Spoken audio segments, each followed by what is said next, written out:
আখিরাতে পেয়ে থাকবে জাওজাতুন, যারা পৃথিবীর মধ্যে এমন স্ত্রী পেল, সেই স্ত্রী তুইনু আলা ঈমানিহি, আল্লাহ রাব্বুল বলছেন এমন স্বামী পৃথিবীর মধ্যে পেল, ওই স্বামী পৃথিবীর এমন স্ত্রী পেল দুনিয়ার মধ্যে, ওই স্ত্রীতে পৃথিবীর মধ্যে স্বামীকে ঈমানের ওপর সাহায্য করে, নামাজ পড়ার পানি এনে দেয়, পাটি এনে দেয়, সমস্ত রকমের সাহায্য করে।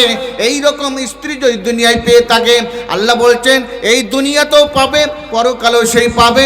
বিশ্বনবী বলে এই চারটি জিনিস, এক নম্বর হচ্ছে যে জিহ্বা আল্লাহকে স্মরণ করে, দুই নম্বর হচ্ছে যে অন্তর আল্লাহর শুকরিয়া আদায় করে, তিন নম্বর হচ্ছে ওই শরীর আল্লাহর বিপদকে ধৈর্য ধারণ করে, চার নম্বর হচ্ছে ওই স্ত্রী যা দুনিয়ায় পেয়েছে এবং স্বামীকে স্ত্রীতে ঈমানের উপরও সাহায্য করে, ঈমানের জন্য সাহায্য করে, নামাজের সাহায্য করে, রোজার সাহায্য করে, সমস্ত ঈমানের কৃতকর্মর দিক দিয়ে স্বামীকে সহযোগিতা করে। এই স্ত্রী পৃথিবীর মধ্যে ভালো, এই স্ত্রী দুনিয়া থেকে যাওয়ার পরে পরকালে গিয়েও আল্লাহ এইরকম স্ত্রী তার ভাগ্যে মিলিয়ে দিবেন। ভাইয়েরা বন্ধুরা আমার, যদি পৃথিবীর মধ্যে আল্লাহকে স্মরণ করা যায়, তাহলে এই স্মরণটা পৃথিবীর মধ্যে সবচেয়ে দামি স্মরণ হবে। বিশ্বনবী জনাবে মুহাম্মদুর রাসূলুল্লাহ সাল্লাল্লাহু আলাইহি সাল্লাম হাদিসের মধ্যে বর্ণনা করছেন, হাদিসটা সহিহ মুসলিম 2700 নম্বর হাদিস। হাদিসটা দুইজন সাহাবী বর্ণনা করছেন, আবু সাঈদ খুদরি আর আবু হুরাইরা, এরা দুইজন সাহাবী একটা হাদিস বর্ণনা করছেন। আবু সাঈদ খুদরি, আসল নাম আবু সাঈদ খুদরি নয়, আবু সাঈদ হচ্ছে তার উপনাম, খুদরি হচ্ছে তার পঞ্চম পুরুষ পূর্বেকার বাপদাদার নামের সঙ্গে যুক্ত। তার আসল নাম হচ্ছে সাদ বিন মালিক। তিনি বিশ্বনবীর কাছ থেকে 1170টি হাদিস বর্ণনা করেছে, অর্থাৎ 1170টি হাদিস বর্ণনা করেছেন। তিনি হচ্ছেন আবু সাঈদ খুদরি। আর আবু হুরায়রা দ্বিতীয় রাবী, তেনার আসল নাম হচ্ছে আব্দুর রহমান বা আব্দুল্লাহ। তিনি বিশ্বনবীর কাছ থেকে 5374টি হাদিস বর্ণনা করছে।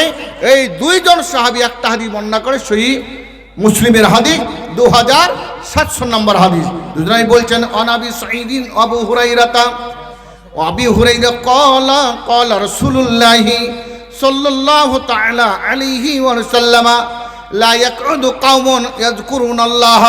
আল্লাহ রাসূল বলছেন পৃথিবীর মধ্যে এমন কোনো সম্প্রদায় নাই যারা আল্লাহকে স্মরণ করে, আল্লাহকে ডাকে, মজলিসে ডাকে, যে কোনো রাস্তায় ডাকে, এই রকম সবাই বসে।